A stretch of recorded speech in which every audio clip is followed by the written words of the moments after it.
Funding for this edition of State of Affairs with Steve Adubato has been provided by Holy Name, Rowan University, proudly serving New Jersey for 100 years. IBEW Local 102, lighting the path, leading the way. Johnson & Johnson, New Jersey Sharing Network, the Turrell Fund, supporting Reimagine Childcare. New Brunswick Development Corporation. NJM Insurance Group, serving New Jersey's drivers, homeowners, and business owners for more than 100 years. And by Eastern Atlantic States Regional Council of Carpenters. Promotional support provided by Insider NJ. And by the New Jersey Business and Industry Association.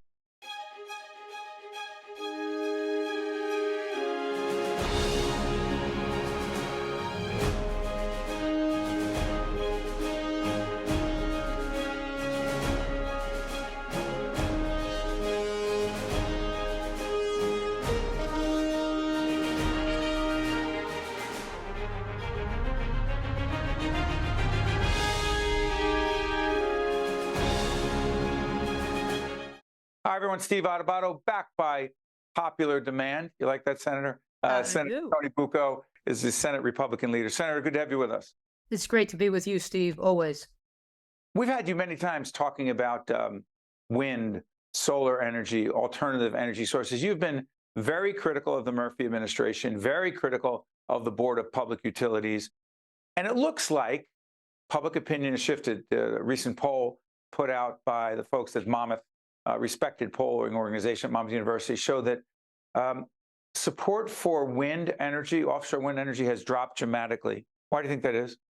Well, I think people are starting to pay attention to exactly what this radical energy master plan that the governor has is going to require of them. You know, they're starting to learn about the mandates that are already here and that are on the horizon. And they understand that it's going to be a tremendous cost to every homeowner and every resident of the state. And when you consider that people are living paycheck to paycheck, you know, we're talking about some large costs here to the low and middle income families. You know, it's interesting here, Senator. Some folks are going to agree with what you're saying, but what struck me, and again, we're taping this program later in September 2023. We just lost a terrific public servant, Joe Fiordalisa, who was the president of the Board of Public Utilities. We'll do a separate feature on Joe's public life and the impact he had. One of the last things he said publicly was, quote, "Stop the lying." Yeah. And you saw the quote, and he was referring, if not to you directly, you and others who are saying, hey, Governor Murphy's coming for your stove. Not true. Exaggeration, hyperbole, and scaring the heck out of people. You say.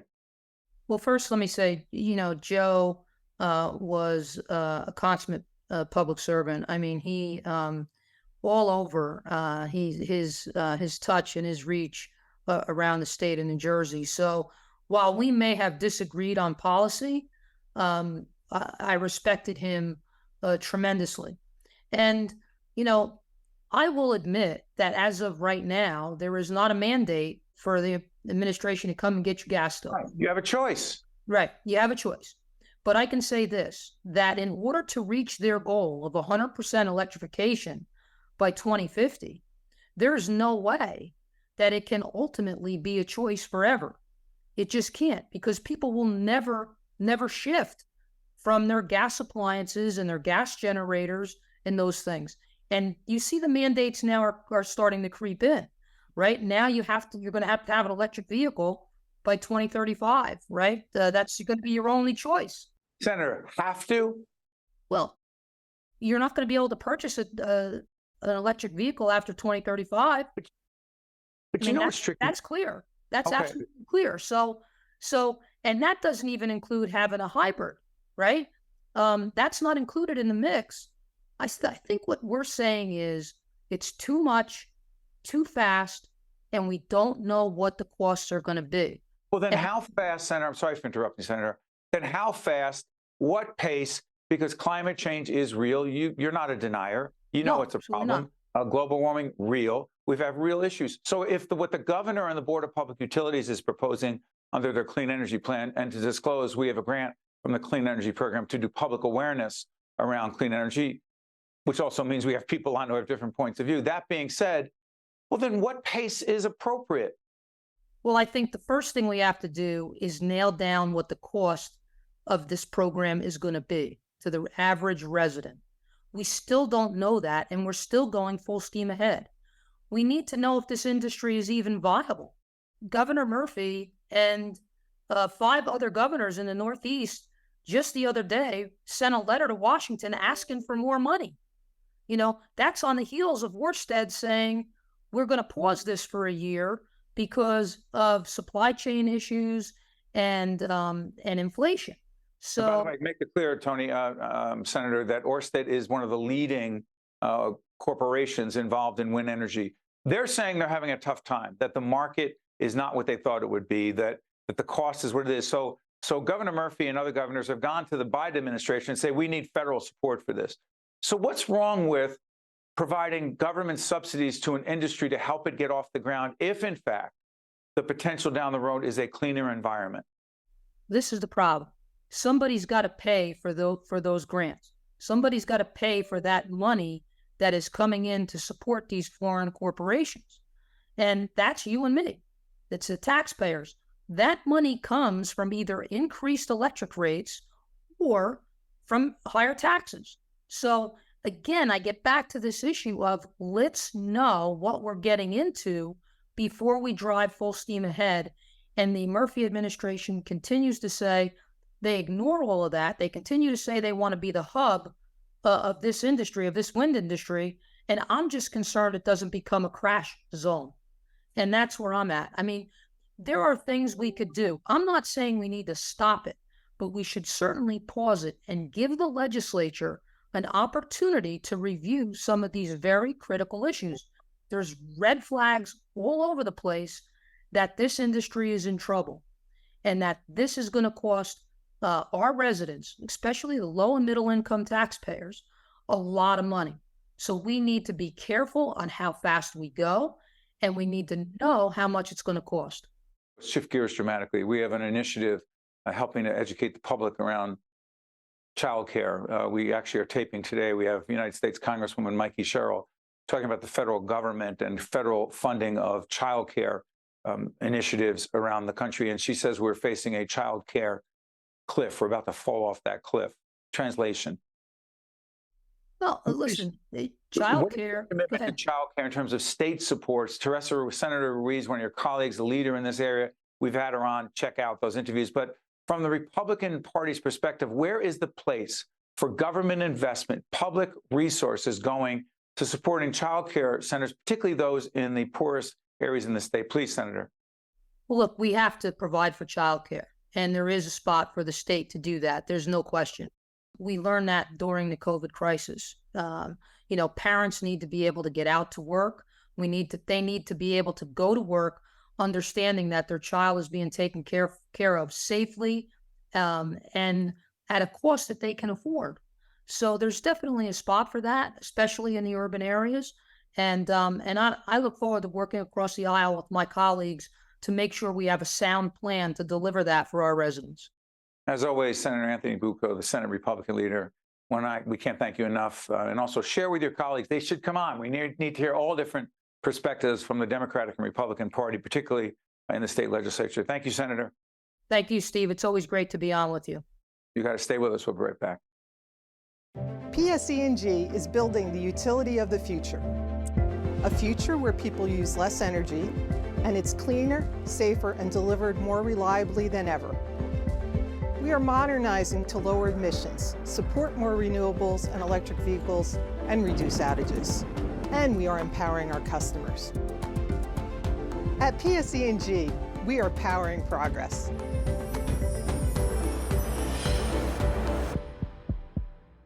I am alive today thanks to my kidney donor. I am traveling and more active than ever before. I'm alive today thanks to my heart donor. I'm full of energy and back singing in my church choir. I'm alive today thanks to my lung donor. I'm breathing easy and I'm enjoying life's precious moments. There are about 4,000 people in New Jersey waiting for a life-saving transplant. Donation means diversity. For more information or to become an organ and tissue donor, visit njsharingnetwork.org. Folks, we're now joined by Anjuli Ramos-Busot, who is the director of the New Jersey Sierra Club. Their website will be up right away. Anjuli, great to have you with us. Thank you, Steve. Thank you for having me. You got it. Describe the work of the Sierra Club. Well, we are the oldest nonprofit environmental organization in the country. We basically were founded with the creation of national parks in the country. And ever since, we've been dedicated for the protection of our environment and centering environmental justice in all the work that we do. Sierra Club has, an office in every state of the country. So we focus on local work at the same time as federal and national work. We've had several members of the Senate in New Jersey, particularly Republican senators and others, who have argued that the wind energy initiative that's been put out by the Board of Public Utilities in the Energy Master Plan, the Clean Energy Initiative, and Governor Murphy, in fact, that the plan as it relates to wind energy is losing popular support. The Monmouth University poll showed that support has dropped dramatically, and those senators have said we need to pause, a moratorium, stop wind energy initiatives now because A, we don't know what it costs, and B, we don't know what it's doing to whales. Loaded question, I know. Go ahead. Very loaded. Thanks, Steve. So I want to start by the recent polling conducted by Monmouth University. Unfortunately, and this is the saddest thing that has happened to the offshore wind development in the country, is that it has become partisan. What the polling does show is that we still see Democratic support for the initiative, for transitioning away from fossil fuels into renewable energy like offshore wind. But that the support has definitely, decreased from the Republican side of things. So what it does show is that it's significantly partisan, as we can see from, the Republican leadership with their concerns and all of the opposition that we've been experiencing these past couple of months. To address the impacts on marine wildlife, I think it's been said quite a lot that there is no evidence at all that suggests that offshore wind surveying work is the cause for the unusual mortality event for whales in the New York, New Jersey bight. What there is a lot of data showing is that unusual mortality events for whales they're happening across the entire country, and it's way more complicated than just one variable. Anjuli, at the same time, I appreciate you using the term partisan. And to disclose, we have a grant from the Clean Energy Program to do public awareness around clean energy issues with no particular point of view, obviously, from our perspective, is to educate folks. And one of the things we need to educate folks about is that in some cases, this is not partisan, that the leader of the state Senate in New Jersey, Nick Scutari, the leader of the General Assembly, Craig Coughlin, are also saying time out. We don't know what's going on, and we need to pause before we move forward with wind energy initiatives.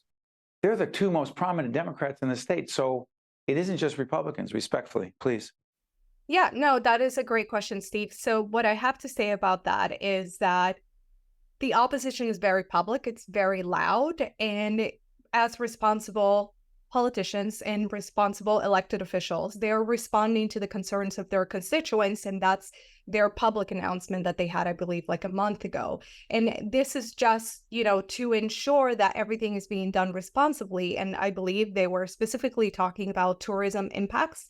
And I want to assure everybody that all of this is being considered while conducting the permitting and the evaluation of impacts, not just to the environment, but also to the economy of the Jersey Shore and all of the towns that are, that are going to be involved in the development of this industry. So they want more answers, but the answers are coming. The answers are part of the entire evaluation. Senator Declan O'Scanlan and Senator Tony Bucco, two leading Republicans in the Senate, said, look, Steve, why can't we just level with people about the, quote, cost of this to, frankly, homeowners, renters, others? Because what Bucco and O'Scanlan argued is, when I questioned, said, wait a minute, why are there ads out saying the governor's trying to take your stove? They said, no, it's not mandatory now, but with supporters who are in the governor's ear, sooner or later, it's going to come to a mandate. and they are going to take your stove, you say? I think that is completely unreasonable and impossible. There is no action to which anyone, the stove police, as we call it, is going to come into your house and take away your stove. What it has been shown is that actually electrifying your appliances is better for your own health. So we are increasing awareness and education, as you were just saying, Steve, about the benefits of such transition to electric appliances. And that is what the Murphy administration is it's doing very well. And so it is up to the consumer to do that transition. No one will ever take your stove away or any natural gas appliance. It's really up to the homeowner. What about the cost issue? The senators are saying, the Republican senators and others are saying, hey, level with people about the cost. Why don't we know the cost? Well, I think we're all experiencing huge inflation. We've been experiencing supply chain issues since COVID. It's impacting every single industry in the country. It's impacting us directly with our daily actions. So it is naive to think that this is not going to impact such a big industry like the offshore wind industry. This is something that it's starting from scratch in New Jersey with huge economic opportunity and economic benefits for the entire state and the people that are going to be employed by this. So as any industry that it's starting, it needs help, but it's also starting in a really tricky timeline with inflation and supply chain issues. But here's the thing that is really confounding to me. Governor Murphy and other governors who are engaged in wind energy initiatives, renewable energy initiatives, are sending a message to the Biden administration: we need help. We need more federal help. That Ørsted is questioning. Listen, we don't know what's going to happen. Ørsted's one of the leading corporations involved in wind energy.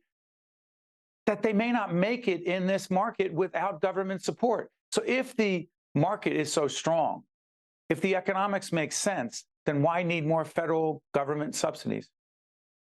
Well, the market is definitely going into this direction, but the problem is how the bids were locked in. And at the time that they were locked in, it wasn't foreseeing the inflation and the supply chain issues. And so they need to have help in order to be able to employ and to create these contracts for all of the pieces, all of the manufacturing portions of it in order for them to construct. I believe Ørsted has come out and said that construction will continue, but instead of being primarily in 2020, starting like right now in fall, it's going to be primarily in 2024 and slipping into 2025. I do appreciate what Governor Murphy did with the letter with other northeastern states, asking the federal, the Biden administration for help in many different ways. I think we do need the help. And this is not just Governor Murphy's initiative, right? Offshore wind is a national initiative, one that the Biden administration is championing. So I do believe that we do need more help from the federal government. And I hope that President Biden hears this call for action and actually helps us, because we definitely, Ørsted cannot make it, and we cannot bear the cost of this. Anjuli, I want to thank you for joining us. It will not be the last time. Anjuli is the director of the New Jersey Sierra Club. We'll continue the conversation, this ongoing issue. Thank you so much. We appreciate it. Thank you, Steve. Stay with us. We'll be right back. To watch more State of Affairs with Steve Adubato, find us online and follow us on social media. PSE&G is building the utility of the future. A future where people use less energy, and it's cleaner, safer, and delivered more reliably than ever. We are modernizing to lower emissions, support more renewables and electric vehicles, and reduce outages. And we are empowering our customers. At PSE&G, we are powering progress.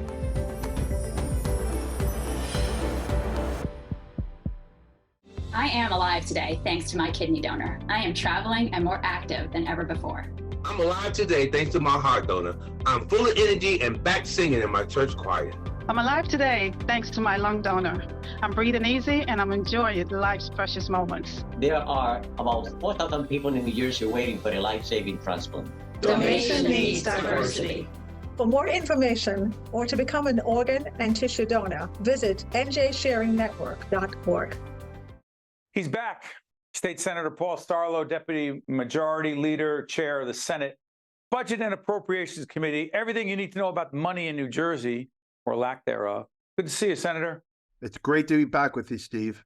You got it. Let me ask you this, Senator. On the fiscal side, a lot of federal money coming in, COVID money, that money's ending. There are a whole range of folks we've had on that say New Jersey is in a dangerous fiscal situation because we've counted on all that federal money for so long and the spigot is dry.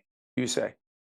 Well, listen, I think, you're going to have those naysayers who are going to say that, with the federal dollars, we've been living off of the federal dollars. Clearly, the infusion of federal dollars during the pandemic and post-pandemic has been a tremendous help to our budget. But I think through the appropriation process, we have been very wise and strategic on our investments. We've also created funds. I don't want to get into the weeds, but debt defeasance funds, where we have put away money for future investments in infrastructure. And we also have record surpluses, close to $10 billion in surplus. Never been heard before in the state of New Jersey. So we've put money away for a rainy day. So I disagree with all those who say now that the money's dropped up in New Jersey is going to fall off the cliff. Clearly, we need to be a lot more smarter going forward and control and watch our spending. But I think we're primed for any blips in the economy. Senator, we've been doing a whole range of programming over about 4 years now on childcare, accessible, affordable childcare. Reimagine Childcare is our initiative. I know you've worked closely with Senator Teresa Ruiz, who's been a leader in this regard. How do you see the, quote, state's commitment, financial commitment to supporting the child care community, accessible, affordable, quality child care, when in fact some are arguing that the feds, we don't know what they're going to do in this regard, and the state money is more important than ever before to keep those child care centers alive and thriving so people can work? Well, first of all, my colleague and my good friend, Senator Ruiz, has been a champion on this front. And as somebody who sits with her as part of the leadership team, she reminds us every day about the importance of this issue. Clearly, we can't rely on the feds, right? You can't rely on the federal government for a lot these days. So we need to ensure that we're constantly finding ways to get creative, to provide child tax credits, to ensure folks are comfortable with the child care that their sons and daughters are going to be receiving, and allow them to go out and get a good day's work and get a good paying job. So New Jersey, I believe, is on the forefront across the country when it comes to this area. I mean, going all the way on the other end of the spectrum. You have spoken out and acted on end-of-life care issues. Talk about your commitment to end-of-life issues and the dollars that you've that you and your colleagues have put behind it, but largely because of your efforts, please. Well, yeah, we've come full circle, right, from childcare to this. I will tell you this, Steve. The Villa Marie Clara Hospice Center at Holy Name Hospital is something that I think everybody in the legislature should take a trip up there to see, because when you see what's going on there and the care that they're providing people at end of life, it's just amazing. They're compassionate to not just to the patients, but to the families themselves. And it is a much simpler and more compassionate way for families to be with each other. Instead of being in that hospital setting or being in that stressful nursing home setting. And we know all the issues that are happening with our nursing homes. So I've been a champion. I've been a champion for hospice, but I've been a champion for Villa Marie. They do it right. And we've been supporting them through the state budget. I want to thank my colleagues. And I want to thank Speaker Coughlin and Senate President Scutari this year for supporting me on a $4 million grant that went to Villa Marie this year. Let me also disclose that Holy Name is an underwriter of our public health programming. Senator, let me try this. Parental rights, parental notification, the fight going on, the debate going on. What should parents, in your view, Senator, what should parents know and when should they know it as it relates to their children in our public schools and at what age? If that child is talking about a gender issue, a gender identification issue, a sexual orientation issue, what are the rights of parents and what should be the rights of those children to be protected? So I'm a dad, right? My two boys have graduated from public schools, and and moved on. My younger boy now is in the United States Naval Academy. He's a midshipman, and very proud of him. And my other son is working in the engineering field. But I will tell you this, as a parent, as a coach, for many years, and I've coached against you on the ball field. Yes. I remember those days. Senator Sarlo is noted for his work in the Senate, but even more so as a baseball coach, developing a lot of young men and women. Keep going, Paul. But I will tell you this: I believe in parental rights. I want parents to know what's happening with their child. I feel strongly about it. There's a lot of conspiracy theorists out there. Those who are those who are behind this. I think a lot of it is a lot of made up conspiracy theories. But I will tell you this: I will always side on parents knowing what's going on in the schools and what their children are learning. I believe parents have that right, and I will always side on that side. I side with the parents. I think our education department should focus more on the STEM, our classes, our math, our sciences, our Englishes, our foreign languages. Focus on that. Allow some of the local school board districts the ability to have a say on what those children are learning. So big believer, big supporter of making sure parents have the rights to know what their children are up to. And know that our programming will have a whole range of people with different points of view on this issue. That's what our role is. Senator, talk about this. This happens to be the Star Ledger. It's online. It's in the Record, the newspaper based in Bergen County as well, where you are. The federal government blasts state on safety of vet homes. The federal government, the Department of Justice, came in and did a scathing report about the veterans' homes and how New Jersey did not take care of our veterans, particularly during COVID. They died. Many died. Many died needlessly, according to the federal government. A, how credible is that criticism in that report? And B, who's responsible? So we were ill prepared. Our veterans' homes were ill prepared, just like many of our nursing homes around the state were ill prepared to deal with the COVID response. Some of these, I guess what's frustrating to me is some of the issues that have been laid out in these reports are just common sense things that could have been taken care of by the people who are on the ground operating and managing these facilities. We failed. We failed. We failed on these veteran homes. We're a failure, and we need to do better. We need to take a closer look through the budget process as well of how we want to manage our veterans' homes going forward. We have 3 of them in the state. And once we get them back up and running and have all of the proper protocols in place, are we going to set up a separate department? Are we going to leave them with Department of Military and Veteran Affairs? Should there be a monitor and overseer? These are all things that we in the legislature need to decide now, but we failed and we need to fix it.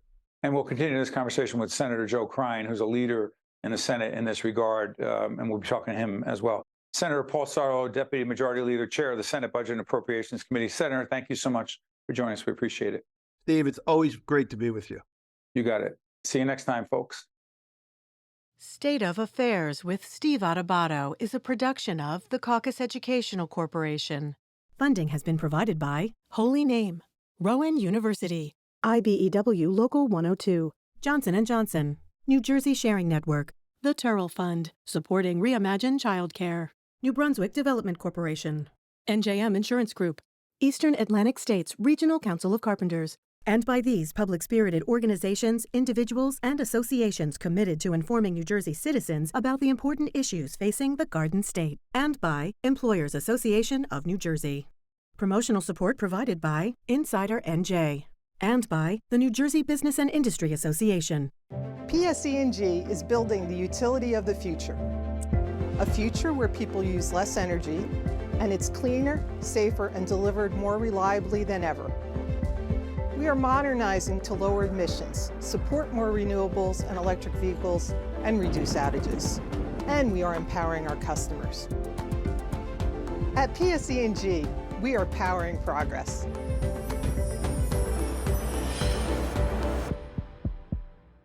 I am alive today thanks to my kidney donor. I am traveling and more active than ever before. I'm alive today thanks to my heart donor. I'm full of energy and back singing in my church choir. I'm alive today thanks to my lung donor. I'm breathing easy and I'm enjoying life's precious moments. There are about 4,000 people in New Jersey waiting for a life-saving transplant. Donation needs diversity. For more information or to become an organ and tissue donor, visit njsharingnetwork.org.